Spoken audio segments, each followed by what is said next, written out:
ఓం నమ శివాయ.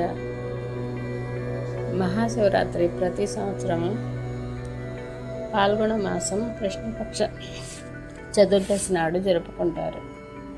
ఈ రోజున బిల్వదళాలతో శివలింగానికి పూజ చేస్తే శివునికి ఇష్టమైన ఎంతో పవిత్రమైన రోజున బిల్వదళాల అర్చనతో శివుడు మన కోరికలన్నీ నెరవేరుస్తాడంట. అలాగే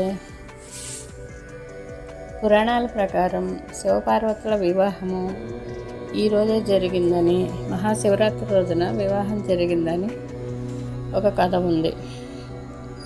మహాశివరాత్రి రోజున ఉదయాన్నే లేచి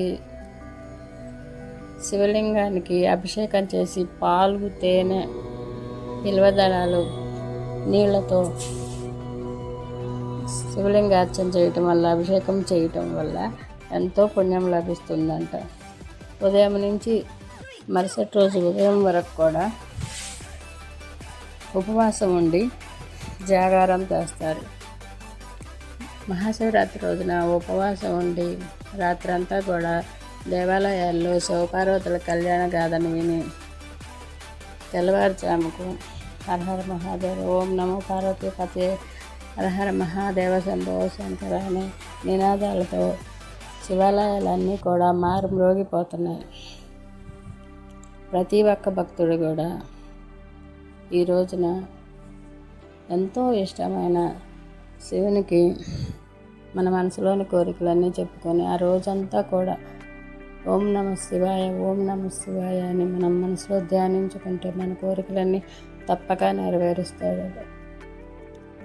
మహాశివరాత్రి రోజున శివుడు భూమి మీదనే తిరుగుతాడని, మనం ఏ కోరికలు కోరుకుంటే అవన్నీ కూడా తీరుస్తాడని పవిత్రమైన శివనామం జపం చేయడం వల్ల, ఓం నమ శివాయ అని జపం చేయడం వల్ల మన కోరికలన్నీ తీరుస్తాడని ప్రజల యొక్క నమ్మకం.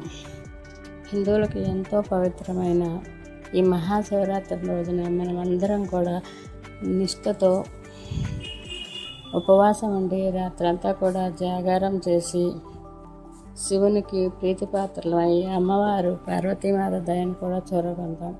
శివపార్వతుల మన కోరికలన్నింటినీ కూడా నెరవేర్చాలని ఈ మహాశివరాత్రి రోజున మనందరం కూడా శివునికి ప్రీతిపాత్రలం అవ్వాలని ఓం నమ శివాయ, ఓం నమ శివాయ, ఓం నమ శివాయ అని మనము కూడా నిష్ఠతో నిర్మలమైన